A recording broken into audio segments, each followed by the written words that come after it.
ඔස්ටියෝඅතරයිටිස් කියලා කියන්නේ. ඔස්ටියෝඅතරයිටිස් කියලා කියන්නේ මොකක් හරි ජොයින්ට් එකක මම ඒ ජොයින්ට් එක නිරූපණය කරන්න මෙන්න මේ විදිහට අස්ථි දෙකක් අඳිනවා. මේ තියෙන එක අස්ථියක්, මේ තියෙන තව අස්ථියක්. මොකද අස්ථි දෙකක් එකතු වෙලා තමයි ජොයින්ට් එකක් හදන්නේ. ඒ කියන්නේ මෙන්න මේ ආව අපි හඳුන්වන්න පුළුවන් ජොයින්ට් එකක් කියලා. හරි. එතකොට මෙන්න ජොයින්ට් එකක් තියෙනවා. මේ ජොයින්ට් දෙකේ ජොයින්ට් එක හැදිලා තියෙන මේ අස්ථි දෙකේ කියන්නේ බෝන්ස් දෙකේ මේ කෙළවරවල් දෙකේ තියෙනවා මෙන්න මේ ව්‍යුහය කාටිලේජ් කියන එක. එතකොට මේ ඔස්ටියෝඅතරයිටිස් වලදී වෙන්නේ මේ ජොයින්ට් එක හැදිලා තියෙන මේ අස්ථි දෙකේ මත පිට ස්තරවල තියෙන මේ කාටිලේජය ටිකෙන් ටික කැඩිලා යනවා. කියන්නේ අපි කියනවා බ්‍රේක් ඩවුන් වෙනවා කියලා. බ්‍රේක් ඩවුන් වෙලා නැත්තම් ගෙවිලා ගිහිල්ලා කියලා කියන්නත් පුළුවන්. මෙන්න මේ අස්ථි දෙක එකිනෙකට ඇතිල් වෙන තත්වයකටපත් වෙනවා. මේ දෙන්න ගෙවිලා ගියාට පස්සේ කියන්නේ මෙන්න මෙයා ගැන මම මේ කියන්නේ. මෙන්න මේ කාටිලේජ් ගෙවිලා ගියාට පස්සේ එතකොට මෙයා නැහැනේ. එතකොට මේ බෝන්ස් දෙක එකිනෙකට ඇතිල් වෙන්න ගන්නවා. අන්නේ ඇතිල් වීමේ තියෙන ඝර්ෂණය නිසා අධික වේදනාවක් සහ ඉදිමීමක් ඇති වෙලා අවසානයේදී මේ ජොයින්ට් එක ස්ටිෆ් වෙලා, ඒ කියන්නේ තදම වෙලා යන තත්යකටපත් වෙනවා. මේක තමයි ඔස්ටියෝඅතරයිටිස් කියලා කියන්නේ. දැන් අපි කතා කරන්නේ නී ඔස්ටියෝඅතරයිටිස් ගැන. ඉතින් මේ මං කිව්ව ඩෙෆිනිෂන් එක ඕනම ඔස්ටියෝඅතරයිටිස් එකකට පොදුයි. නී ඔස්ටියෝඅතරයිටිස් කියලා කියන්නේ තව එක ඔස්ටියෝඅතරයිටිස් වර්ගයක් විතරයි.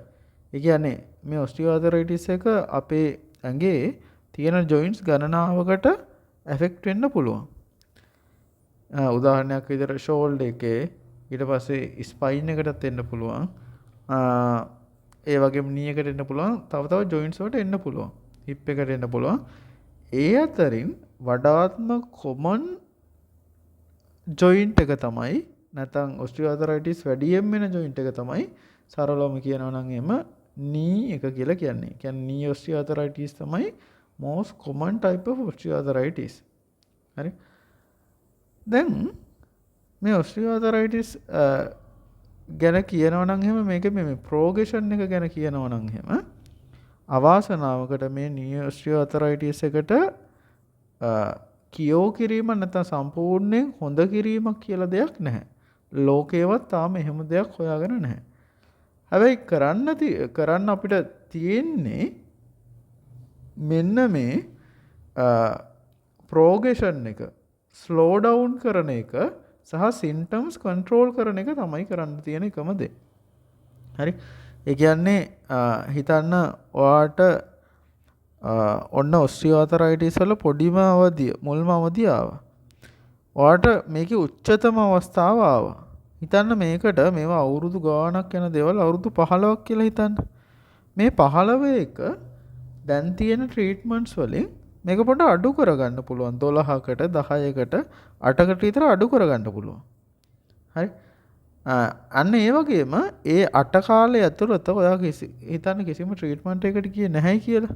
එහෙම වුණොත් එයාට හරි වේදනාවයි මම අර කිව්ව ස්ටිෆ් වෙලා පේන් එක ඇවිල්ලා සෝලන් වෙලා ඔයාට හරිම වේදනාවෙන් තමයි මේ අවුරුදු 15 ගත කරන්න වෙන්නේ.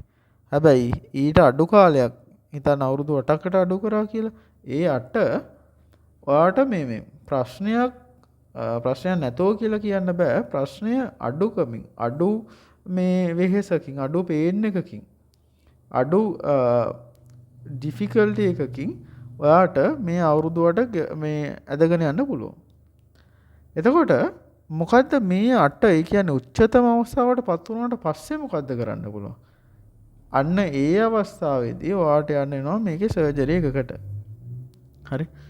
හිතන්න දැන් අර මේ දැනට මේ සර්ජරි එක ඇරුණාම අනිත් තියෙන ට්‍රීට්මන්ට්ස් ගැන තමයි මම මේ කතා කරේ මේ අර අඩු කරන දේ සම්බන්ධව. හිතන්න එහෙනම් කෙනෙක්ට හිතෙන්න පුළුවන් දැන් මෙතන ඉඳන් මේ අවුරුදු 8 හරි ඇදගන්නේ මොකද? මෙහෙම්මම මෙයාව මේ රිප්ලේස් කරන්න පුළුවන්. ඒ කියන්නේ සර්ජරි එකට යන්න පුළුවන් කියලා කෙනෙක්ට හිතන්න පුළුවන්. නෑ එතනින් කරන්නේ මේ non surgical treatments වලදී කරන්නේ ඔයා හිතන්න දැන් මේක දැම්මයි කියලා නීකක් දැම්මගෙන නැත්නම් සර්ජරියට ගියයි කියලා හිතන්න. ඒකත් සදාකාලිකවම තියෙන්නේ නැහැ. අන්න ඒකයි ප්‍රශ්නේ තියෙන්නේ. ඒකත් යම් තැනකදී එයාට එයාත් ව්‍යායන්ට ආවෙලා එයාවත් ඊට පස්සේ දරා ගන්න බැරි මට්ටමකට එනවා නැත්නම් තව ආයෙත් ඔස්ටියෝ ආතරයිටිස් එකක් එන්න පුළුවන්. ඒක නිසා අපි මේ නොන් සර්ජිකල් ට්‍රීට්මන්ට්ස් වලදී කරන්නේ ඔයාට මේ ජීවිත කාලය ඇතුළත කරන්න වෙන නී රිප්ලේස්මන්ට්ස් ගන්න නැත්නම් කරන්න වෙන සර්ජරිස් ගන්න අඩු කරන එක.